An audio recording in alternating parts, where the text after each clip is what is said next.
This is the Dyson Purifier Hot Plus Cool, and in this video we're going to find out what it costs to run this in the heat mode.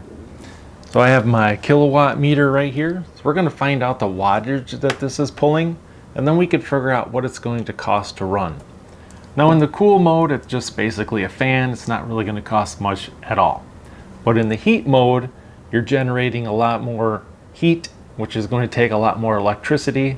So let's say you're going to run this all day long or maybe all night to keep a room hot. You're going to want to know what it's going to cost. So we're going to find that out. I've got the Dyson set on fan level 10, which is as hard as it's going to blow, and I've got it set at 99 degrees, which is as hot as it's going to get. So let's check the amperage draw from this unit. So it is drawing about 12.2 amps, which is quite a bit. So let's check the wattage. It is drawing 1494 watts. So this is basically no more efficient than just a standard $50 portable room heater. Now I'm going to change the temperature of the Dyson. So I'm going to bring it down to maybe 73, 74 degrees, and it should tell me the actual room temperature currently as well. So I'm set at 73. My room temperature right now is 66. I want to see if the watts and the amps change. I'm still on fan speed 10. I have the Dyson set to 73 degrees instead of 99, and it's still drawing 1500 watts.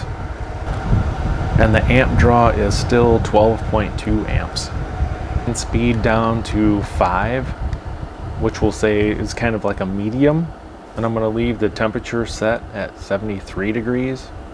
So basically, it should bring up the room temperature to 73 and then shut off. It's going to have a thermostatically controlled switch, so it will turn on and off and keep your room temperature regulated. But I just want to see what the amp draw is now and the watts. So now we're set at 73 degrees still, but the fan speed is on level 5. Amp draw is still high. We're still at 10.8, so let's check the watts. And watts have dropped down just a little bit as well at 1300 watts. Now let's check the efficiency of the cool mode, which this thing doesn't actually cool necessarily. It's just filtered air. It filters all the gases and particles, and it's supposed to feel cooler. So I have it on cool mode, and I have it on fan speed 10, which is as high as it's going to blow. Let's go ahead and check the watts and the amperage of this. So on the cool setting at fan speed 10, it is only drawing 22 watts, which that's actually pretty low. So if you went to your local Walmart and bought a generic box fan off the shelf, it's going to be drawing about twice as much.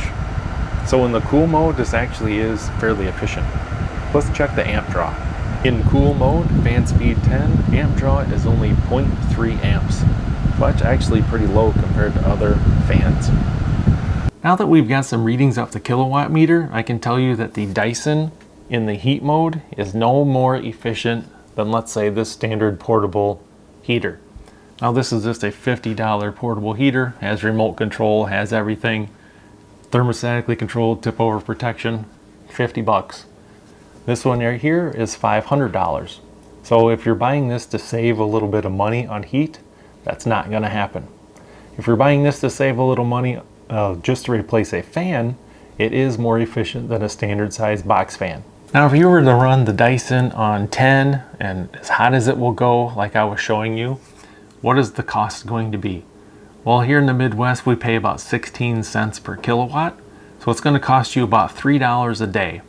So if you run this 24/7, it's going to cost you between $90 and $100 a month to run this portable heater. It's going to cost you the same to run this one, but this one's only 50 bucks. Now if you're just going to be running it as a fan, you're not even going to notice anything. It is going to save you some money over the standard size box fan that you're going to pick up at your local Walmart. If you're looking for some type of portable unit to add some supplemental heat to your home, whether it's a bedroom or living room, either one of these is going to work. There's just a pretty big price difference. Now this is kind of a 3-in-1 unit.